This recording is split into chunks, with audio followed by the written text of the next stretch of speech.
so much for joining all of us at the IBA CEO Forum. We're very grateful for IBA to take the opportunity and perhaps the first step in many steps required to have better alignment between academia and what industry as we know it. I'm also very grateful to Dr. Ishrat for being here and also for taking time to be with us, and of course to all of you. My co-moderator and partner in crime as she's known, Jahanara, thank you for being here and for letting me start things up. Before I request Dr. Saab to say a few words and then for IB to actually present their side of what the present scenario, their state of the curriculum is right now, if I could quickly ask all of you to introduce yourselves, just your name, designation, company, just so that we know who we are in case there's anybody who doesn't know each other. So, Joansa, since you're all the way there, can I ask you to start? Joan Ahmed, I run Alchemy Technologies, and I also wear the hat of the CC member of Pasha. Noman Sheikh, I'm the COO at Credit Checks. Class, I am from Muller & Pakistan, heading the Department of Education Technology. Dr. Risha from IBA. Assalamualaikum. My name is Zia Barber from Tamri Bank. I'm the Director of Information Systems there. Nigel, barrister, engineering. Where's Zadi? I'm the Group Chief Operating Officer for Access Code. Rabi Udari, I'm the Editor-in-Chief of CIO Pakistan. Jahara, President of the Pakistan Software Houses Association. I'm Yusuf Hussain, your host for today. Ryan Bashir, Country General Manager for IBM. Nancy Beatty, I'm the Country Sales Manager of IBM. Zahiruddin Asif, Assistant Professor IBM. Kamran Meeg, Head of Information Security at the Bank. Amir Rizvi, Assistant Professor IBM. Sadyal Yada, IBM. Adnan Lawai, I'm the CEO of Folio Z. Sasi Manan, IBM. Faculty member, IBA. Saeed Bani, I'm Associate Dean of Faculty of Computer Science and also a co-host today. Shakil Khoja, a faculty member at IBA.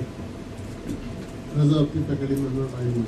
And without any further ado, may I request Dr. Ishrat? Let me extend my warm welcome to all of you for joining us this morning. I know you're very busy people, so I very much appreciate your gesture in coming out to IBA to spend some time with us. The idea of the CEO Forum came to us because we felt that the interface between the industry and the IBA has not been that intense as it ought to be. And there is a win-win situation for both the parties involved. First, we are a business school, but we also have a faculty of computer science. And having lived in the US for 20 years, most of the venture capital companies which have originated have sprung either from the computer schools which have the business affiliates or the business schools which have the computer sciences affiliates with them. And this synergy, unfortunately, seems to be absent in case of Pakistan.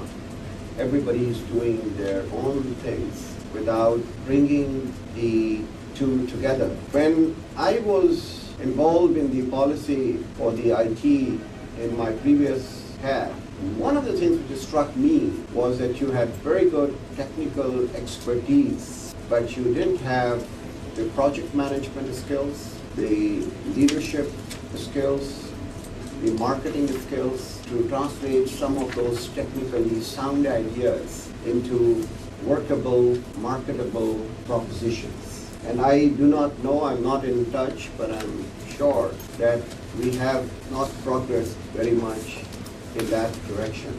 I keep going to open conferences quite frequently, even during the last 10 years.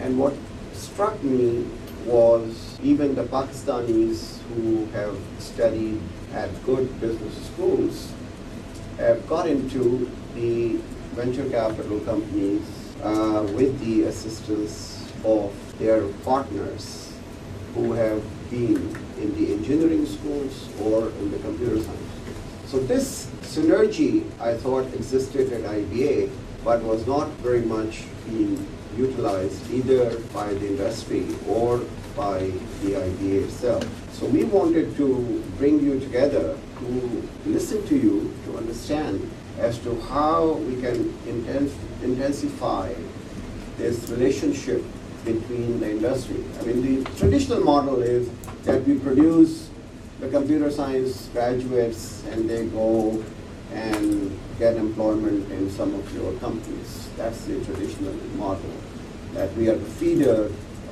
for the companies who are in this business. Very few people know about the strength of our Faculty of Computer Science.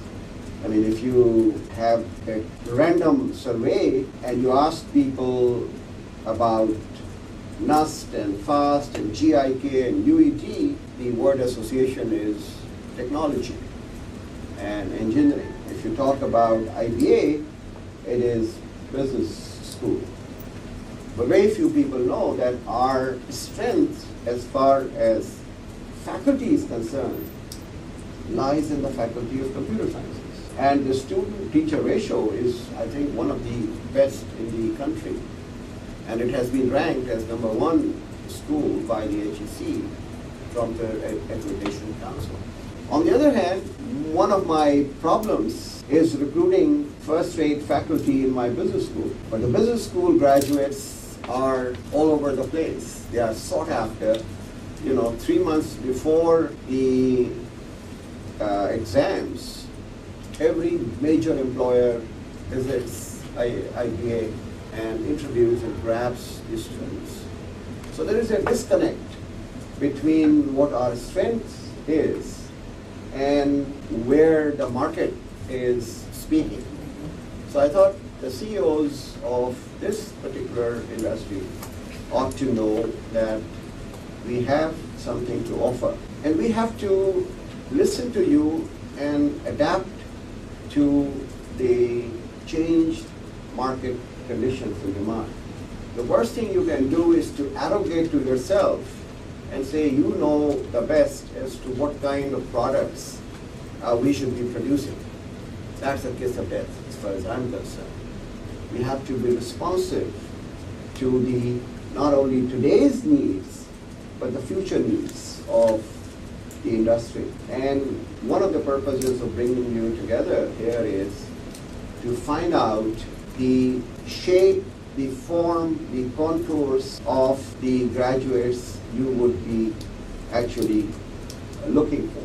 We have our curriculum, which my colleagues would be discussing with you, where we want to blend in both the IT, computer sciences, domain knowledge with the marketing, management, project management, finance, economics, and all that. But is that enough? Or the blending should take place in a different way? Or what are your specific requirements from the industry side? We have completely revamped our computer science graduates. We used to have what was called as the MBA MIS and the BBA MIS. And when I came here, I found that there was a brand dilution. We used to have the students with high cutoff points going to the regular MBA and the lower cutoff point students going to the MBA MIS or the BBA MIS. And industry knows about it. And so they discount that particular cohorts which are coming from the MIS. And we teach people about the brand integrity and how can we afford to have this kind of fragmentation. So we have done away with the previous system. We have now an MBA which requires 2 years work experience in line with all international best practices. And these are more mature people who will be coming to the school. And in the final year, they are given option whether they can specialize in finance, marketing, HR, strategic management, MIS. We've started with 3, but as we build up our faculty, we would have more of them. Right now it is marketing, finance, and MIS. So a product of IBA, whether they are going with an MIS and finance, is indistinguishable as far as the entry, rigor, and the assessment is concerned. So it is one single brand. We can testify to that. This is a 24K, and it's not 18K. So I think this is what we are trying to struggle with. It is completely new concept, but we thought we will apprise you. The second innovation we have done is to have the BS and the MS programs with more technical content as compared to our previous MBA, MIS, and BBA, MIS. So we have redesigned the main core subject of the FCS, which is the Faculty of Computer Sciences, to produce people who are quite comfortable as far as the technical know-how is concerned, but they will be supplemented by knowledge about economics, society, finance, and all that, so that you have a well-groomed individual. It's not a very narrow techie, because the whole idea of the IBA is that we produce the general managers of the future, and we don't want to get away from that. So even if we are producing BS and MS in computer sciences, we want them to be taking your places over time. That is the whole purpose of producing these. So our brand remains distinguished from the rest of the schools, which is to produce the leaders of tomorrow, the general managers of tomorrow, and not only very narrow chief information officers for the future. So I just wanted you to be aware of these new initiatives which we have taken. But I personally believe, and my colleagues in the faculty also believe the same thing, that we cannot succeed unless we work very closely with the industry. And the industry itself is in a very, nascent condition. It has a long way to go. And the human resource is one of the constraints. And if we can relax that constraint for you, I think our industry can go places. I'm a frequent visitor to India, and I make it a point to visit ASCOM, try to figure out what is happening. And last time I was there in 2001, when I visited Infosys, their entire headcount was 10,000. 2009, their headcount was 105,000. They are recruiting 10,000 people every year. And I'm just talking of, Infosys, DCS, Wipro, and even when I visited Satyam under the new leadership, because the new head from Mahindra is a friend of mine from the World Bank days, Neil Layer. They didn't lose their core human resource, despite the fact that this company had gone through such a big, scandal. But the people didn't leave, and the customers didn't leave them, because despite the fact that the top leadership was involved in all kinds of games, the customers had great faith in the human resources of Satyam. And I think that really got them out of trouble so quickly that some of the people really do not believe. And I think the Indian School of Business is going to do a case study on this turnaround of Satyam in such a short period of time.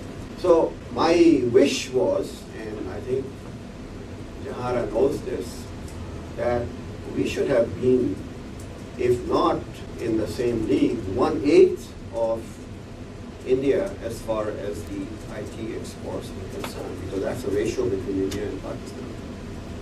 Why we are not able to do, that's a big story. But in our own humble way, if we can contribute by filling in this gap in the human resource domain of your industry, we would be very happy to do that. And that is the major objective of getting you all together. I know that you're all very busy people, and I don't want to take much of your time. But I'll be quite happy because I want this to be an interactive session rather than I'm just going on with my own monologue.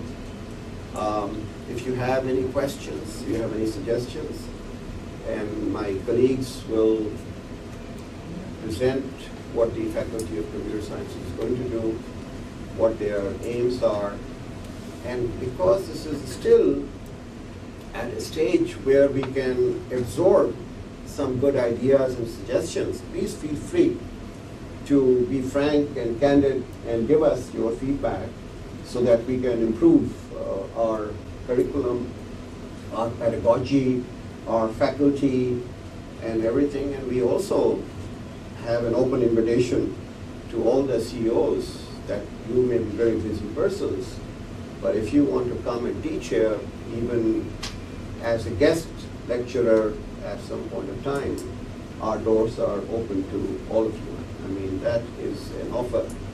I say this with great deal of consternation because your time is so precious that I cannot compensate you for that, but at least in public service, you might consider this to be something which you'd like to do. So I'll stop here. Please feel free to raise any questions, suggestions. I'll be happy to answer any queries you may have or listen to your ideas and suggestions. Before we actually open up the floor, Dr. Saeed Ghani was of the opinion that let's first establish where IBA, the curriculum, the faculty is right now, before we actually get suggestions from the CEOs as to what they aspire you to do and how they think that they can work with you, and if they can't work with you, then what their suggestions and recommendations for you would be. So, Dr. Saeed, could I request you to? Yes, we've got a series of very short presentations because, as Dr. Ishwar has mentioned, the idea here today is not to spend too much time talking because the faculty love talking. The idea here is to listen to the chief executives and the CIOs and to get your ideas. We're hopefully going to be silent spectators and listening to your suggestions. But before we can do that, just a couple of quick things. I believe, Dr. Saab, you may be leaving. You may not be here for the entire session. Right, I won't be here. So if there are any specific discussions that we need to do while Dr. Ishwar is here, we may want to do that first before we start with the presentation. And maybe we can have a quick round of discussion before we start with the presentation, if that is okay with you, Ravi. There's a big conference by the Pakistan Society for Human Resource Management, and I'm speaking there, so I have to go there. Otherwise, I would have loved to stay for the whole day here. So I think this is a very commendable direction that you're moving towards, but I'd like to put in a plug for engineers versus managers. Now, we all need managers, but if you look at the great innovations, the great companies that have been launched in the last decade or so, look at Google, look at Yahoo, look at anything. These are launched by PhDs, by sharp students at various universities, coming out of various universities. So I think there's really two. The thing that I miss the most trying to grow my company are really sharp engineers, right? And I feel that, for example, LUMS in Lahore is doing a pretty good job. At least a few people who graduate from there are pretty high quality. We've attracted some people and they've been very happy with the quality. FAST is doing a reasonable job. The other universities, there's talent that seeps through and we try to pick them up, but there's really not a great deal of grooming going on. So I would really sort of, like to emphasize that I don't know if you guys are the right people to solve this problem for us, but we do need a high quality institution in Karachi that grooms these engineers. And that, is it just the grooming that's the issue? I mean, technically, do you think they're sound, and is it just their polishing? which is required? Is that what you're saying? Well, it's you know, when they come out of school. Right. Right. I mean, obviously, there's a great deal of talent in Pakistan. We all know that, and we all recognize that. But there is not an institution here there is not a rigorous program here that puts them, you know, To the test. that stretches them. That's what we are trying to do. This Faculty of Computer Sciences is trying to address that particular concern of yours. And we would very much like you to look at it and make suggestions as to how you think we can bring in more rigor, more relevance, and more quality in what we are trying to do. So, just like to add to this, something similar. What you are talking about is the technical end. We have a big gap at the consulting end. The hiring that IBM Pakistan has done in the last 2 years, we have doubled our manpower in the last 2 years. We have doubled our office space. We seem to be doing reasonably okay. Most of the hiring on the technical side is from Zebist and Fast and some from IBA. But what we are missing is the old-time systems analysts and project managers and systems people with systems thinking. And my global consulting division, which is actually PricewaterhouseCoopers that we acquired about 7 years ago, we find a very big gap there. About 2 or 3 years ago, we offered a program to the Ministry of Information Technology because they had a program where they were willing to invest, the Pakistan Software Export Board. And our program was that we pick up college graduates from institutes like IBA, FAST, etc. and then run them through a 6 months program which we would organize, and the PITB and the Software Export Board would pay a stipend to these students and compensate IBM partly for the training that IBM would do. And we would groom 20 or 30 per year, and we would have the first right to take these students within IBM.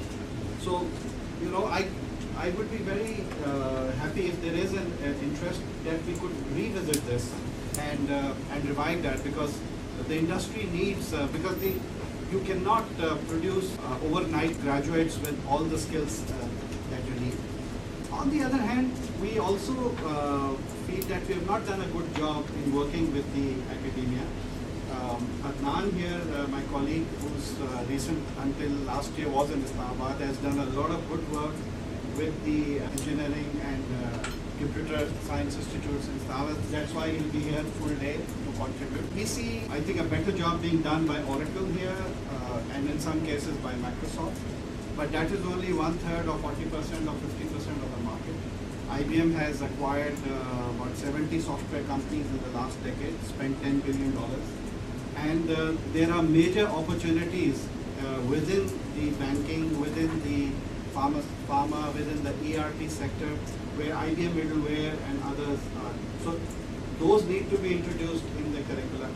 And I hope that kind of discussion will also come through, that students that come out are not just Oracle oriented, have some broad-based industry, so that the IBM customers, which are reasonable in number in Pakistan, can also benefit, and we can benefit in terms of that. A couple of things, very interesting observation about India. I've been there a few times, NASSCOM, visited Infosys, Wipro, something on this company. I think Pakistan always had a problem with scale. I have built 3 companies in the past 10 years. It's my third. And I've hired fast graduates primarily, some very bright people from LUMS as well. I've not really come across IBA CS people for hiring for some reason, although being a graduate from here I have a bias, but I've never come across IBA CS graduates for some strange reason. But the problem right now is that what Mayur Saab is saying is that we have a very large gap. I mean, right now the only constraint, we're not a very large company, we're about 220, 230 odd people focused on IT services primarily. So the gap is fulfilled by IBM coaching my people, me coaching somebody else's people. So that is not a very healthy attitude. And you know, one thing, I mean, no offense to Mayur, but one thing I'm surprised, I remember when I was at IBM, there was a system 36 installed with I've noticed saying on the students' room that students are not allowed inside. IBM used to invest or give away old stuff.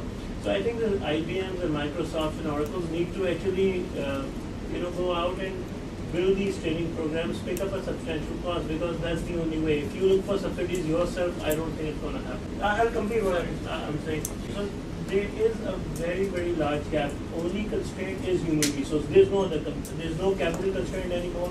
I remember when I started my first company, that was the first venture capital funded company in Pakistan in 2000.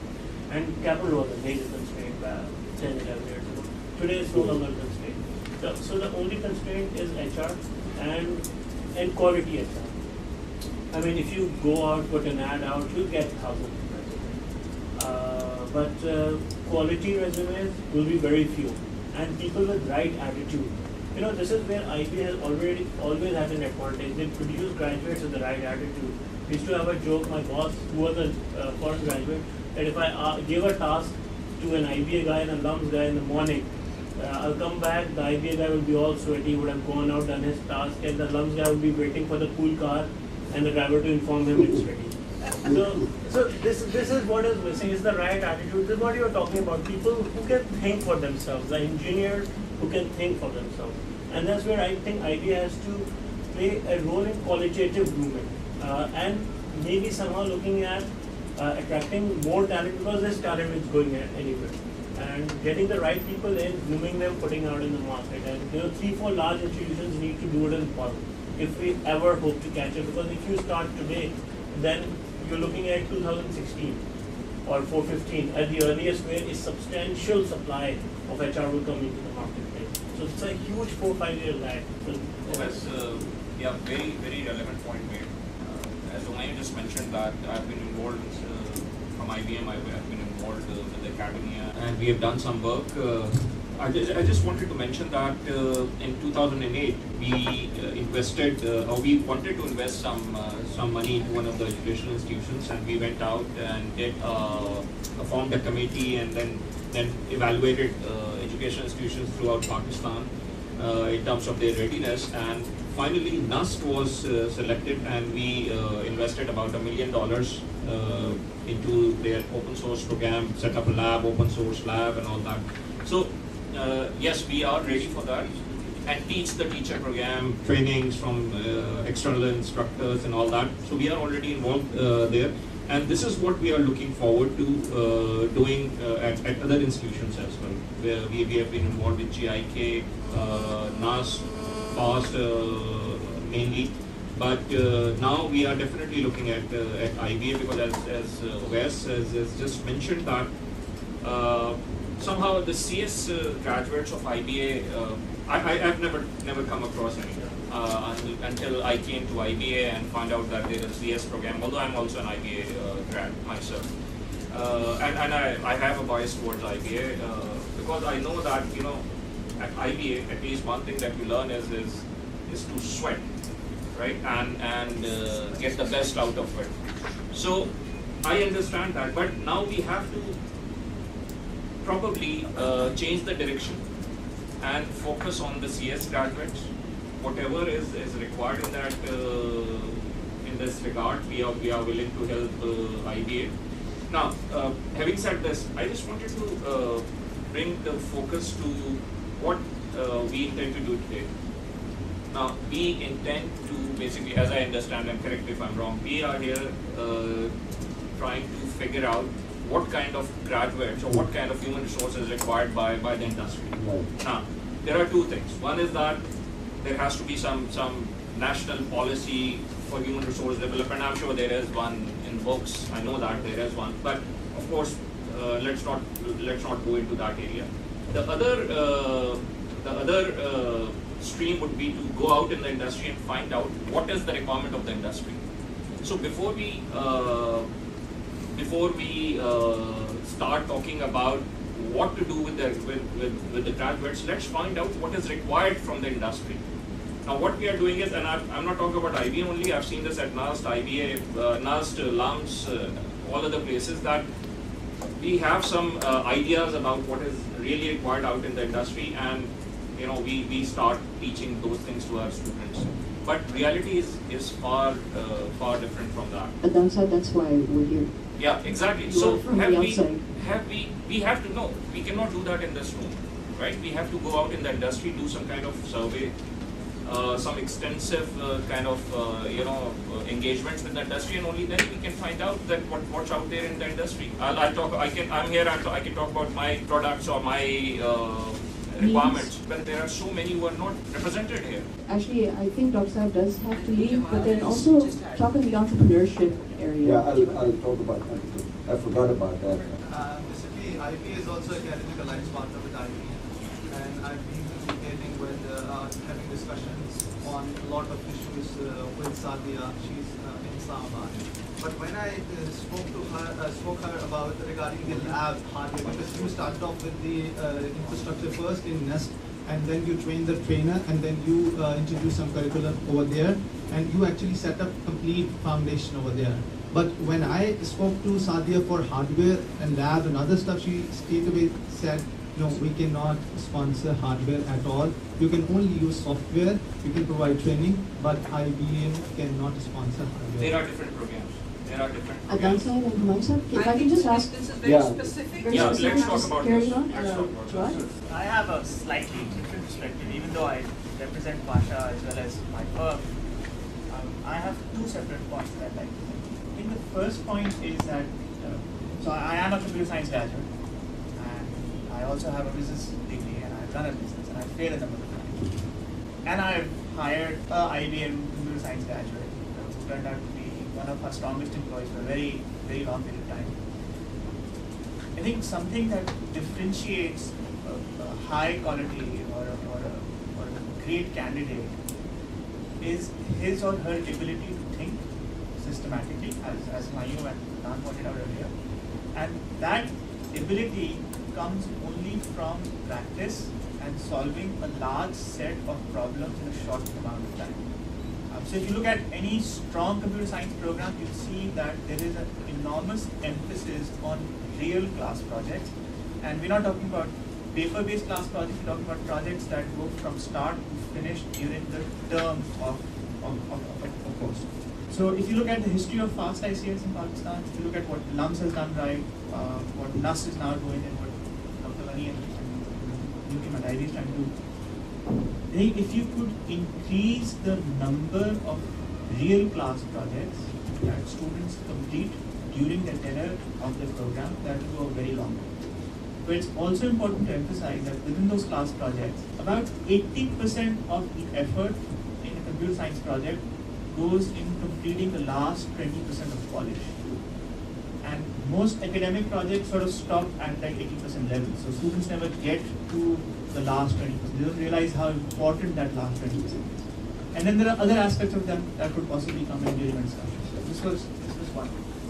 I think the second piece is, and this is where I would possibly not wear the industry hat, is that the connection that you mentioned about a good technology school working side by side with a good business school to create a number of new companies with interesting ideas. That can only happen if there is an environment for students to fail while they're already at the school. So the opportunity cost of a student to start a company after he graduates is very high.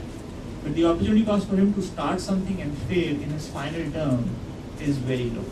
And if you could actually create a systemic program where if somebody wants to give something a shot, either as part of his final class project, either as part of his final year at school, if he has the opportunity to start something at a small level, and whether it succeeds or fails is a separate story, but if he actually creates that or walks that path. And the example that I'm very fond of quoting is, if you look at Bill Gates' history, in his 9th year at school, and I'm talking about high school, he had the opportunity to work as a full-time time-sharing programmer while he's still a student at school and take full credit for that, for completing his high school education. So if we could create opportunities like this for students, you would find that the bridge would be built very well. Let me just, I think these are two very good points, but what I forgot to tell you, that we have now entered into an affiliation with Babson College in Boston, which is the #1 business school as far as entrepreneurship is concerned, to set up our Center for Entrepreneurship Development. The first thing we are going to do is to have our final year students go and actually set up the companies and set up the firms and do exactly what you are. We will have the incubation centers, and Babson, I visited them, they have a tremendous amount of experience in that. Their faculty will be coming here, our faculty will be going there. And this is where we want to introduce entrepreneurship as one of the major. But you may be happy to know that I myself didn't know we have an entrepreneurship club here of the students. And they had a function 2 months ago, and 10 students are running their own companies. And they made presentation about their companies, which are doing quite well. And this was their own initiative. No credit to IBA or no help from us. But these are enterprising students who have taken some ideas and decided to plunge into this. So I was very encouraged that at least out of 150 students, 10 of them have taken the plunge. We want to expand that universe from 10 by the Center for Entrepreneurship Development to 2025. And I had told Yara that we would like Pasha to be represented on the advisory board of the center so that we know how we can interact with the industry for this particular training and incubation. I have a comment on a slightly different angle, and that is coming back to something you said about general managers. Computer science and information technology. So there is this computing, the sciences itself, and then information technology. Now the word information technology has information and technology, two pieces to it, right? So the technology part is getting addressed through the sciences and the engineering. But the information part of it is basically the business knowledge, the problem that you are trying to solve using IT. So in my mind, the shift started to happen with the .com when IT was moved into a critical or a strategic mode more so than in previous decades. I mean, financial industry and some of the Wall Street needed technology from the get-go, but in other industries, .com really put a lot of pressure on technology to step up and take the business to the next level. That is where ideas of bridge programs between the business schools and technology or the CS schools started to come out and started getting discussed. So in my mind, the business graduate savvy enough in technology is no longer a general manager, is a very, I mean, if you cannot measure, you cannot manage. So for a manager, the ability to measure is always there. And measure these days is data. So graduates from the business school need enough know-how into technology so they can actually go and measure. Even if they are running a simple supply chain operation, they need to understand what's moving through it. So more so than computer science graduates needing the business acumen or the industry input, the business graduates also need the financial acumen to survive, technology acumen to survive in today's changing environments. So this type of bridge programs, I have so far in my view not seen a good model or a proven model. Carnegie Mellon is doing something on their own. Stanford has a different idea. Kellogg at Northwestern University have a different idea. So there are 2 or 3 ideas which are floating around with different type of programs or different titles of programs. But I don't think anyone has nailed it down as to what is the right mix between a business school and a technology school. So this is highly commendable what you are trying to do here. And whatever we come up with in terms of a bridge program will take a couple of iterations of evolution to kind of get it right. But we should not discard the fact that the business students need to be far more IT capable than they were probably about 10 years ago.